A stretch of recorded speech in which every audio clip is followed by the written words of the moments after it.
The Galactic Biological Sciences Congress was the most prestigious scientific gathering in the known universe. Held once every 5 stellar cycles, it brought together the brightest minds from across the galaxy's diverse species.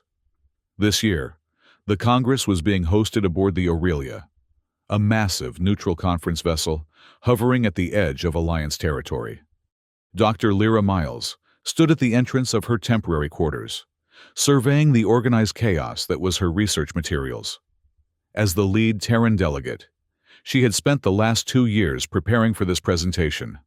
Her team had compiled the most comprehensive analysis of human biological adaptability ever presented to the interspecies scientific community. Final checks complete on the molecular resonance displays. Dr. Miles, said Tomas, her assistant, adjusting the holographic projector. The adrenaline response simulations are particularly vivid. Lyra nodded, her eyes fixed on the data scrolling through her neural interface. Good. The Alliance Council needs to understand that our biological stress responses evolved as survival mechanisms, not as weapon systems. Ever since humans had joined the galactic community a century ago, there had been unease about Terran biology. The human body's extreme adaptability and resilience had become a subject of fascination, concern, and occasionally fear among other species. This Congress would be humanity's chance to demystify their biology through scientific transparency. It's time, Lyra said, straightening her formal research attire, a deep blue suit adorned with the Terran Science Academy insignia. Let's show them the truth about human biology. The main amphitheater of the Aurelia was a marvel of interspecies architecture, a perfect acoustic dome designed to accommodate the sensory organs of over 200 different species. As Lyra walked onto the central platform, she felt the gentle hum of the translation field activating around her. The audience was diverse beyond imagination. The blue-tiered cryonars with their crystalline exoskeletons occupied the lower temperature sections. The gaseous vaporites floated in sealed chambers near the ceiling. Representatives from virtually every Alliance member species had come to witness the presentations. At the front sat the High Council members, the governing body of the Galactic Alliance. Their presence signaled the importance of this year's Congress, especially given the ongoing debates about Terran integration policies. Esteemed colleagues, Lyra began, her voice calm despite her racing heart. Today, I present Adaptive Biological Mechanisms of Homo sapiens, a comprehensive analysis of human resilience. The holographic display behind her illuminated with a 3-dimensional model of the human body, highlighting the nervous and endocrine systems. Humans evolved on a planet with extreme environmental variations, she continued. From scorching deserts to frozen tundras, our biology developed remarkable adaptation capabilities. For the next hour, Lyra methodically explained the intricacies of human biological systems, the immune response, tissue regeneration, adrenaline production, and the unique human ability to function under prolonged stress. Consider our wound healing process, she said, zooming in on a cellular simulation. Unlike many species that require medical stasis for tissue regeneration, human cells immediately begin repair processes while the body remains fully functional. She moved to her next point. And here we have the human adrenaline response, what we call our fight-or-flight mechanism. The display showed a human figure under stress, with detailed biochemical cascades highlighted in glowing detail. When faced with danger, the human adrenal glands release epinephrine, temporarily enhancing physical capabilities. Strength increases, reaction time decreases, and pain sensitivity is reduced. This allowed our ancestors to survive predator encounters on Earth. A murmur swept through the audience. Lyra had expected this reaction. The concept of a biological combat mode was unsettling to many species, whose evolution had favored other survival strategies. I emphasize that this is a survival adaptation, not an offensive capability, she added quickly. similar to how cryonar crystallization protects against thermal damage, or how Aryan tissue porosity allows for rapid nutrient absorption. She was about to continue when something unusual happened. A soft chime echoed through the chamber, and a holographic notification appeared before the council members. They exchanged glances, and the lead counselor, a senior cryonar named Karek, pressed his appendage against a control panel. Suddenly, Lyra's presentation was interrupted.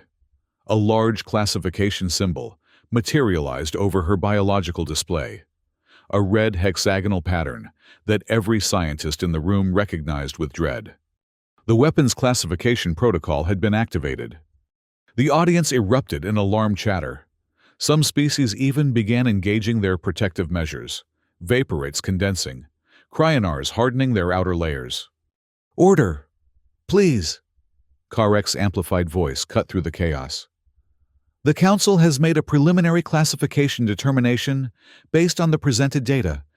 Lyra stood frozen, unable to process what was happening. "Counselor, there must be some mistake. This is a scientific presentation about natural biological functions, not weapons technology." Karek's crystalline features remained impassive. "Dr. Miles, the capabilities you have just described, enhanced strength, pain suppression, accelerated neural processing during combat situations, meet the Alliance criteria for biological weapon systems under Statute 5.7. "But this is our natural biology," Lyra protested, her own adrenaline now surging ironically. "These are adaptive traits that evolved over millions of years. The origin of the capability does not alter its classification." Another council member, an Aryan representative, stated, "The Alliance defines weapons by function, not intent or development pathway." The implications hit Lyra with terrible clarity. If human biology was officially classified as weaponry, it would trigger dozens of interspecies regulations, travel restrictions, quarantine protocols, perhaps even genetic modification requirements for humans in Alliance space.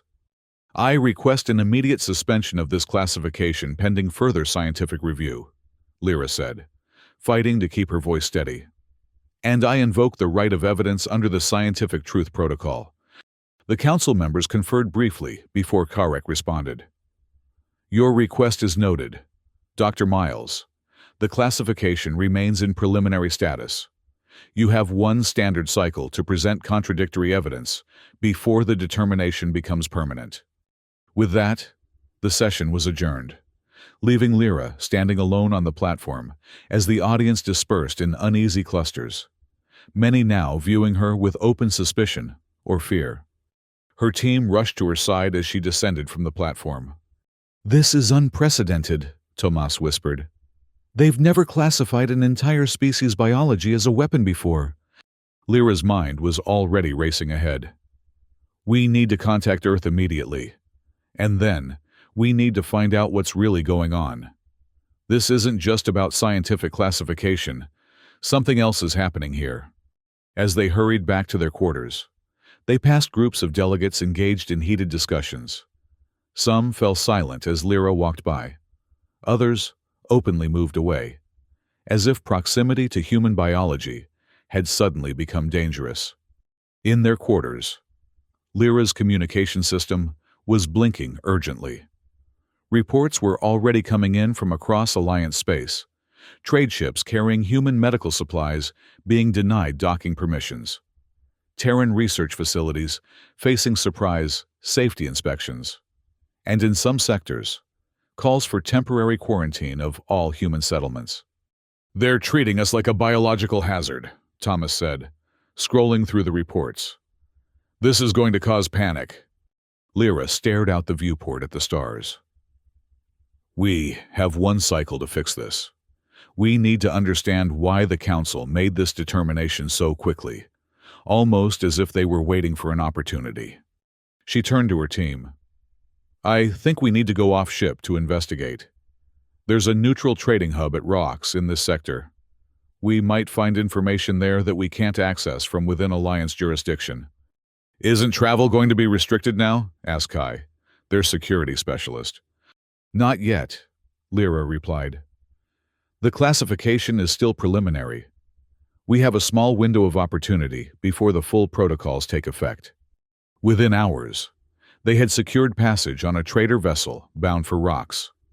As the Aurelia shrank behind them, Lyra couldn't shake the feeling that she was now both a scientist and an unwitting diplomat fighting for the future of human-alien relations. Rox hung in space like a tarnished copper coin, its atmosphere swirling with amber clouds. The trading hub had been established in a demilitarized zone centuries ago, making it one of the few truly neutral territories where information flowed as freely as commerce. Lyra and her team disembarked at the central docking ring, immediately immersing themselves in the chaotic blend of species, sounds, and scents that defined the station. Unlike the formal, regulated environment of the Aurelia, Rox operated on principles of pragmatic coexistence. Species interacted based on mutual benefit, rather than alliance protocols. We should split up, Lyra suggested. Thomas, check the scientific archives. Kai, see what security channels are saying about the classification. Mira, tap into the trade networks. See if anyone's already profiting from restrictions on human goods. What about you? Kai asked, already scanning the crowded concourse for potential threats. I'm going to the Nexus, Lyra replied. If there's political maneuvering behind this, that's where I'll hear about it. The Nexus was Rox's infamous information bazaar, a sprawling complex where data was the primary currency. Rumors, secrets, and intelligence from across the galaxy converged here, traded by information brokers who maintained careful neutrality. Lyra made her way through the winding corridors, passing species she rarely encountered in Alliance space. The Nexus itself was a circular chamber with dozens of private booths around its perimeter. In the center, a holographic display showed constantly updating information prices and trending topics.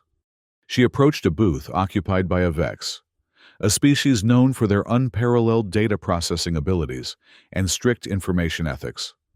I seek context on a recent Alliance Council decision, Lyra said, sliding a data crystal across the counter. Payment in advance. The Vex's compound eyes flickered over her. The human classification. Unusual procedure. Abnormal voting pattern. Elaborate, Lyra prompted. Council voting typically requires full quorum deliberation for weapons classification. Yesterday's decision bypassed standard protocols. Emergency clause invoked. This confirmed Lyra's suspicion that proper procedures hadn't been followed. Who initiated the emergency classification? The Vex interfaced with its terminal. Counselor Karek, Red Tier Cryonar, supported by 3 junior counselors. Opposition from Blue Tier Cryonar representative overruled. Blue Tier? The scientific faction opposed it? This was significant. Cryonar society was divided into color-coded castes, with the blues representing scientific rationalism. Correct. Counselor Cedrin registered formal protest, requested full evidence review. I need to speak with this Cedrin, Lyra decided. The Vex's appendages worked the terminal again. Cedrin departed Aurelia after protest. Current location, research outpost on Rox's southern quadrant. Coincidence beneficial to your inquiry. Lyra wasn't sure if it was truly coincidence. Perhaps the Blue Tier Cryonar had anticipated the need for a neutral meeting ground. One more thing, she said. Any unusual resource allocations or military movements following the classification? Affirmative. 3 resource-rich systems adjacent to Terran colonies have been designated for strategic reassessment. Military vessels redirected to monitoring positions. The picture was becoming clearer. This wasn't just scientific classification. It was the prelude to a resource grab, using human biology as a pretext. Lyra thanked the Vex and left the Nexus, contacting her team to share what she'd learned. They agreed to rendezvous at the coordinates for Cedrin's research outpost. The southern quadrant of Rox was less developed, housing research facilities that benefited from the planet's unique mineral composition. Cedron's outpost was nestled in a small valley, its architecture displaying the geometric precision typical of Cryonar design. As they approached, the entrance portal crystallized open. They were expected. Inside, they found not one, but two non-human figures waiting. The first was unmistakably Cedron, his blue-tinted crystalline form indicating his scientific caste. Beside him stood a yellow-hued Aryan, their gelatinous body rippling slightly with each movement. "Dr. Lyra Miles," Cedron's voice resonated from his crystalline structure. "Your pursuit of truth is both logical and commendable. I am Cedron, former Senior Biological Sciences Advisor to the Council." "Former?" Lyra questioned. "My position was suspended following my objection to the classification of human biology," he explained. "This is Aryan Vale, diplomatic liaison to the Terran colonies in the Orion Arm." The yellow Aryan flowed forward slightly. "I was removed from my post yesterday, apparently for sympathetic bias toward potential biological threats." "Then we're all outcasts now," Lyra observed grimly. "But, more importantly, we seem to share a concern about what's really happening." Cedron gestured toward a central chamber, where a holographic display showed a map of Alliance space, with Terran territories highlighted. "What I am about to share violates numerous protocols," the blue Cryonar stated. "However, scientific integrity demands action when data is deliberately misinterpreted." He activated the display, revealing a series of classified Council communications. For approximately one standard year, a faction within the Council led by Karek has been advocating for stronger control over emerging powers. Humanity's rapid expansion and adaptation to interstellar society has been perceived as a threat to traditional power structures. Aryan Vale added. The red-tier Cryonars particularly have lost considerable influence as humans have established successful trading relationships with previously isolated species. "So this isn't about our biology at all," Lyra concluded. "It's about politics and resources." "Precisely," Cedron confirmed. "The biological classification provides legal justification for restricting human movement and development. The three systems being reassessed contain rare elements crucial for advanced propulsion technology. Elements that human engineers have recently learned to utilize more efficiently than other species," Vale noted. Lyra paced the chamber, processing this information. "We need evidence concrete enough to present to the full Council, proof that the classification was politically motivated rather than scientifically valid." "I have partial data," Cedron said. "Internal communications showing Karek discussing the convenient timing of your presentation. But we need more." "What about the emergency clause they used to bypass normal procedures?" Thomas suggested. "There must be documentation of whatever emergency they claimed." "There was no actual emergency." Vale's body rippled with indignation. "They manipulated the system." Kai, who had been quietly analyzing the security protocols of the data they were viewing, suddenly spoke up. "The emergency declaration would have required biometric authorization from the Council members. Those records would be stored in the Central Alliance database, which we can't access without triggering every security protocol in Alliance space," Lyra pointed out. "Not necessarily." Cedron's crystalline form shimmered thoughtfully. "All Council members maintain independent verification copies of critical decisions. It prevents central database manipulation." "And you still have access to your copy?" Lyra asked hopefully. "My access was revoked," Cedron admitted. "However, the data remains in my personal archive. The difficulty would be extracting it without alerting Alliance security systems." Mira, who had been silently observing until now, stepped forward. "I specialize in cross-species data architecture. If you can provide the storage parameters, I might be able to extract the records without triggering the security protocols." For the next several hours, the unlikely Alliance worked tirelessly. Mira and Cedron delved into the encrypted archives, while Lyra, Thomas, and Vale analyzed the biological classification criteria to identify specific contradictions they could exploit. Kai secured the perimeter, increasingly concerned about potential surveillance. "We should assume Karek has resources tracking dissenting voices," he warned. As they worked, a more complete picture emerged. The faction led by Karek had been preparing this move for months, subtly adjusting classification parameters to ensure human biology would qualify as a weapon system. They had specifically waited for an official Terran presentation that mentioned adrenaline responses and pain suppression capabilities. "They've manipulated the scientific criteria to achieve a political outcome," Lyra said disgustedly. "Such actions violate the founding principles of the Alliance." Cedrin's, normally melodic voice, had taken on a harder edge. "Science must remain objective, especially when informing policy." "I've got it!" Mira suddenly exclaimed. Her holographic workspace displayed a complex data structure. "I've isolated the emergency authorization records without triggering the verification protocols." They gathered around as she projected the findings. The records clearly showed that Karek had declared an emergency based on imminent biological threat escalation, citing intelligence reports that humans were developing enhanced adrenaline capabilities. "This is fabricated," Lyra said immediately. "There are no such development programs." "The supporting evidence appears to be doctored research data," Cedrin confirmed, his scientific expertise allowing him to quickly identify the inconsistencies. "These molecular structures have been artificially combined from different studies." "We have our proof," Vale's yellow form pulsated with excitement. "But how do we present it to the full council? Karek controls access to emergency sessions." Lyra thought for a moment. "We don't request a session.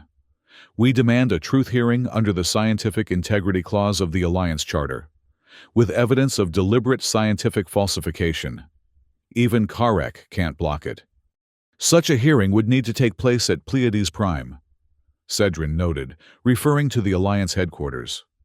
"Neutral territory won't suffice for challenging Council actions." "Then that's where we're going," Lyra decided. "How quickly can we get there?" Kai checked the navigational data. Standard routes would take at least half a cycle, too long before the classification becomes permanent. "I know a pilot," Vale offered. "An independent trader who regularly outmaneuvers Alliance patrol routes. She could get us there in a quarter cycle." "That's cutting it close," Thomas observed. "It's our only option," Lyra replied. "Let's go." As they prepared to leave, Cedrin approached Lyra privately. "You should understand the personal risk you're taking.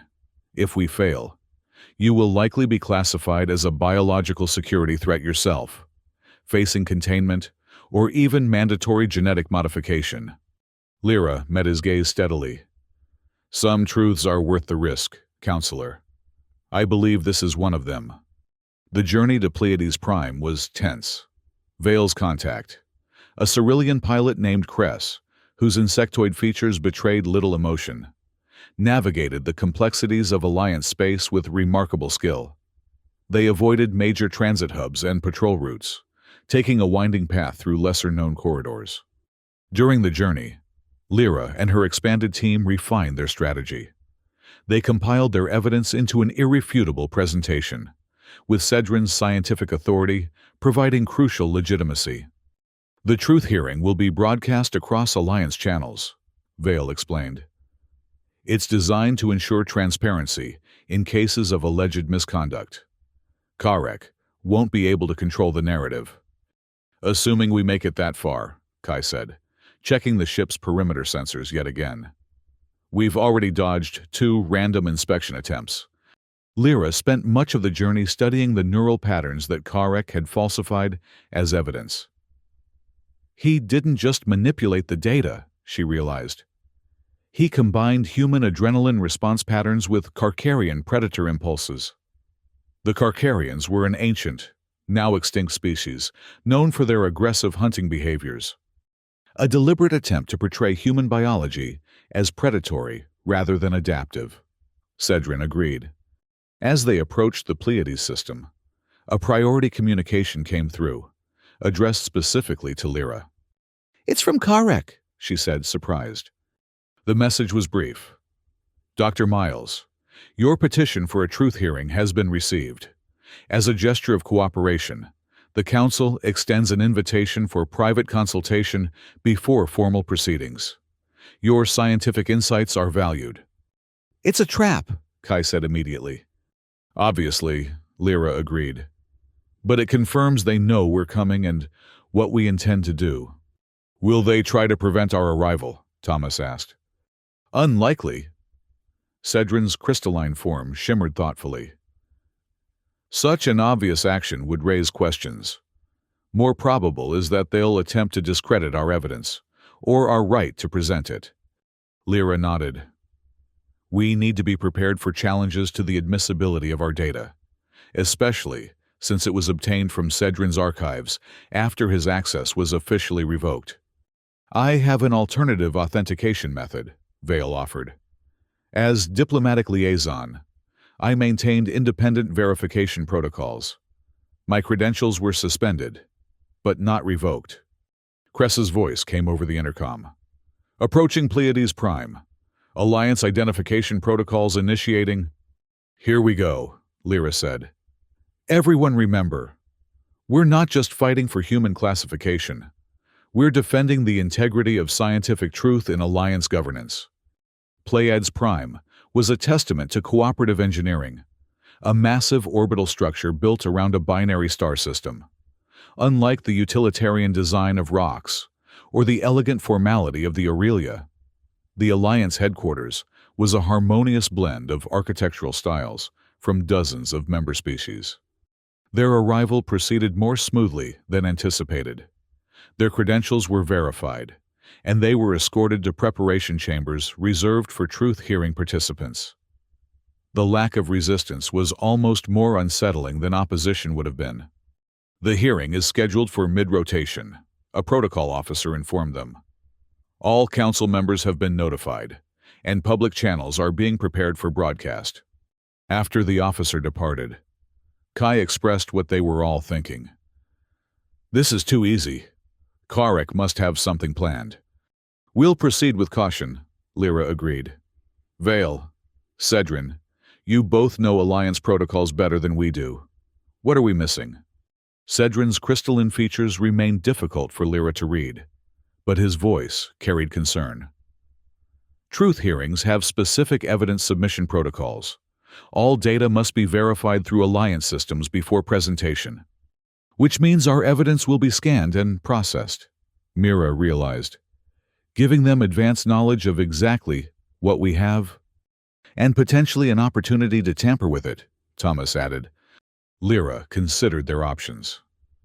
"We need a redundant presentation system, one that doesn't rely solely on Alliance networks." Kai smiled for the first time in days. "I might have a solution for that." While the others prepared for the formal hearing, Kai and Mira worked on creating a secure, independent data presentation system that could function even if the Alliance networks were compromised. The council chamber was imposing, a vast circular room with tiered seating for representatives of all member species. In the center was the Truth Circle, a ceremonial space where evidence was presented and examined under the most stringent verification protocols.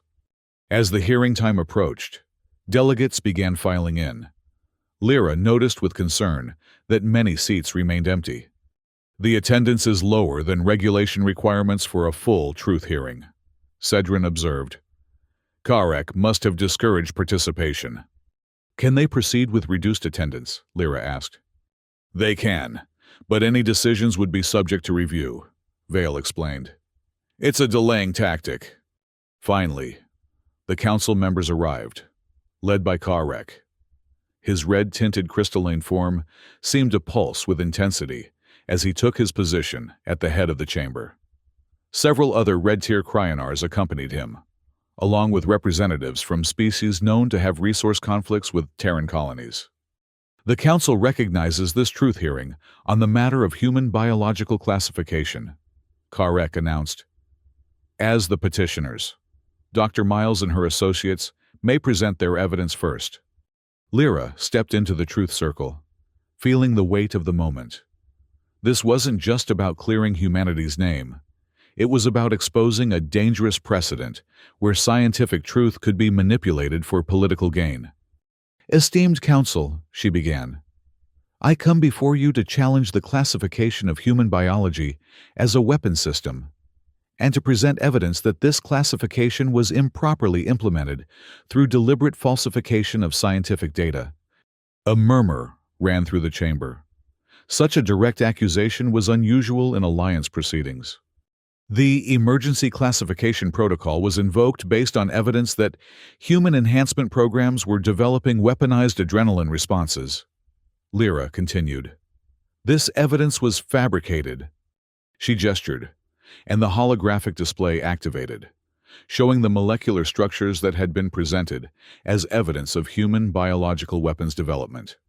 These molecular patterns are composite fabrications, combining human stress hormones with predatory neurotransmitters from non-human species, she explained, highlighting the inconsistencies. No such development programs exist in any Terran research facility. Karek interrupted. The source of this contradictory evidence must be verified before these claims can be considered. The evidence comes from Counselor Cedrin's verification archives, Lyra stated, and is authenticated by Diplomatic Liaison Vale's independent protocols. Both individuals whose credentials have been suspended, Karek pointed out smoothly, rendering their data inadmissible under Section 47 of the evidence protocols. This was the challenge they had anticipated. Lyra nodded to Kai, who activated their backup system. Instantly, a secondary display appeared, showing the same data, but with a different authentication marker. This evidence is also verified through the Interspecies Scientific Exchange, which maintains independent copies of all biological research presented to the Alliance. Lyra countered. Its authenticity is beyond question. Karek's crystalline form briefly darkened, a sign of agitation in Cryonars. The Council will need time to verify this alternative authentication. That won't be necessary, came a new voice from the chamber entrance. All eyes turned to see an elder Aryan, their yellow form distinguished by complex patterns, indicating high diplomatic rank. High Counselor Theros, Karek acknowledged, unable to hide his surprise. We did not expect your presence at this hearing. Clearly, Theros replied dryly. The elder Aryan flowed into the chamber with deliberate grace. When matters of scientific integrity and interspecies relations coincide, my presence becomes necessary. Theros approached the truth circle. The evidence presented by Dr. Miles has already been independently verified by my office. It conclusively demonstrates tampering with scientific data to achieve a predetermined classification outcome. The chamber erupted in shocked discussions. Karek's faction appeared stunned by this unexpected intervention from one of the Alliance's most respected figures. Furthermore, Theros continued, I have initiated a full review of the resource reassessment orders for the 3 systems adjacent to Terran territories. Those orders are suspended pending investigation. Lyra felt a surge of hope, but remained cautious. The battle wasn't won yet. Karek recovered quickly. High Counselor, with respect, the classification of human biology remains a security concern, regardless of how the review was initiated. The capabilities described in Dr. Miles's own presentation meet the criteria for biological weapons. That is a deliberate misinterpretation of both the criteria and the biological facts, Cedrin interjected, stepping forward. The Alliance defines biological weapons as deliberately engineered capabilities intended for offensive deployment. He projected a comparison of the actual classification criteria alongside human biological data. Human adaptive responses evolved naturally over millions of years as survival mechanisms. They are no more weapons than a Cryonar's crystalline defense structure or an Aryan's cellular regeneration. Suddenly, the chamber's security systems activated with a piercing alarm. Emergency containment fields began to materialize around the truth circle. Biological contamination detected, announced the automated system. Quarantine protocols engaged. Chaos erupted as delegates scrambled to activate personal protection measures. Karek raised his voice above the confusion. You see the danger? Human biology triggers our most sensitive security protocols. Lyra looked to Kai, who was already analyzing the security alert on his device. This is a false alarm, he called out. Someone has manually triggered the biological containment systems. The security field solidified, now completely enclosing Lyra, Cedrin, and Vale in the Truth Circle. Outside, council guards were ushering delegates toward emergency exits. This hearing is suspended pending security verification, Karek declared. All evidence will be quarantined for decontamination.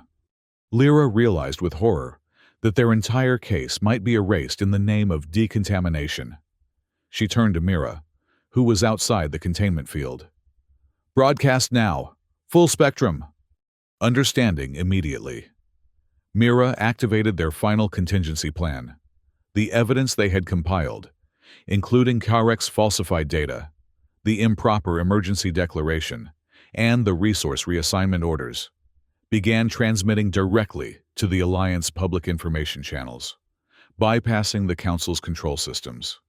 Inside the containment field, Kai was working frantically to override the security protocols.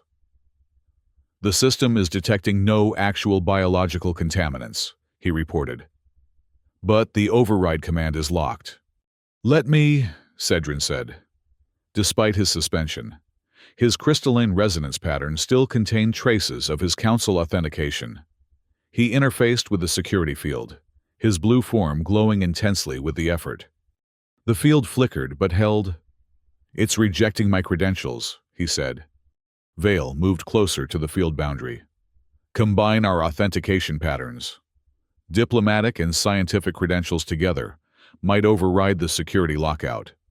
As they worked to break free, the chamber had nearly emptied, except for Karek's closest allies and a few loyal guards. Theros had been escorted out, despite vocal protests. Even if they suppress this hearing, the evidence is now public, Lyra told Karek. The Alliance citizens will know what you attempted. Karek approached the containment field, his red crystalline structure pulsing with what Lyra now recognized as anger. You understand nothing of governance, human. Sometimes necessary actions require unfortunate justifications. The resources in those systems are too valuable to leave in the hands of an unpredictable species. So you admit to falsifying the classification? Lyra pressed, aware that their conversation was still being recorded by Mira's broadcast. I admit to protecting Alliance interests by all available means, Karek replied. The containment of human expansion is a strategic necessity. At that moment, the chamber doors reopened. Theros returned, accompanied by a full security detail bearing the insignia of the Alliance Oversight Division, the independent body responsible for investigating Council misconduct. Councillor Karek, Theros announced formally. You are hereby suspended pending investigation into violations of the scientific integrity codes and abuse of emergency powers. The security detail moved to surround Karek and his allies. Simultaneously, the containment field around the Truth Circle deactivated. How did you override the security lockdown? Karek demanded. We didn't, Kai said with satisfaction. The system finally completed its automated scan and found no actual biological contaminants, exactly as we said. As Karek was escorted from the chamber, Theros approached Lyra and her team. Your broadcast reached all Alliance territories. The response has been significant. The full Council has convened an emergency session to address the classification issue immediately. Will they reverse the weapons designation? Lyra asked anxiously. That process is already underway, Theros confirmed. But more importantly, this incident has highlighted the need for a comprehensive review of how biological adaptations are distinguished from weapons technologies. 2 cycles later, Lyra stood once again in the Council chamber, this time addressing a full assembly of representatives from across the Alliance. The mood was markedly different, solemn but constructive. The events of recent days have demonstrated both the dangers of manipulating scientific truth and the vital importance of interspecies understanding, she began. Human biology, like that of all evolved species, contains adaptations that ensured our survival. These adaptations are not weapons. They are testimonies to life's remarkable journey. The new presiding council member, Cedrin, who had been reinstated and elevated following Karek's removal, responded. The Alliance acknowledges the improper classification of human biological functions as weapon systems. This designation has been formally revoked. A wave of approval moved through the Assembly. Furthermore, Cedrin continued, we propose the establishment of a new multi-species biological accord that will more accurately distinguish between natural adaptations and deliberate weapons development, with input from all member species. Theros added, the incident has also prompted a re-evaluation of resource allocation protocols. The 3 systems previously designated for strategic reassessment will now be established as cooperative development zones, with joint management between adjacent territories. For Lyra, the political outcomes, while important, were secondary to the restoration of scientific integrity. As the session concluded, she found herself standing with Cedrin, Vale, and her human team on one of the observation platforms, overlooking the magnificent binary stars of the Pleiades system. You have achieved something remarkable, Vale told her. Not just clearing humanity's name, but exposing a dangerous precedent that threatened the scientific foundation of the Alliance. It wasn't just me, Lyra replied, looking at her diverse team of humans and aliens. It took all of us, working across species boundaries, to defend the truth. Cedrin's crystalline form caught the light of the twin stars, refracting it into a spectrum of colors. Perhaps that is the most important lesson from this incident. No single species has a monopoly on truth or on deception. It is only through cooperation and mutual verification that we can ensure knowledge serves peace rather than power. What happens now? Thomas asked. Will relations between humans and other species improve after this? It will take time, Theros said, joining their group. Trust is easily damaged and slowly rebuilt. But the transparency of these proceedings has created an opportunity for genuine progress. Lyra gazed out at the stars, thinking of Earth and the many human colonies now freed from the shadow of an unjust classification. The universe contains wonders beyond imagination, she said. And dangers too, certainly. But I believe our greatest strength, all of us, regardless of biology, is our capacity to learn from each other. A sentiment worthy of the new multi-species biological accord, Cedrin agreed. Which, incidentally, the Council hopes you will help draft, Dr. Miles. Lyra smiled. I would be honored. After all, understanding each other's biology is just the beginning. The true frontier is understanding each other's perspectives. As the twin suns of the Pleiades system cast their golden light across the chamber, representatives of a dozen different species continued their discussions, not as biological curiosities or potential threats, but as partners in the complex, ongoing project of galactic cooperation. Human biology was no longer classified as a weapon. Instead, it was recognized as what it truly was, one of countless evolutionary paths, each with its own strengths and limitations, each with its own story to tell in the grand narrative of life in the universe.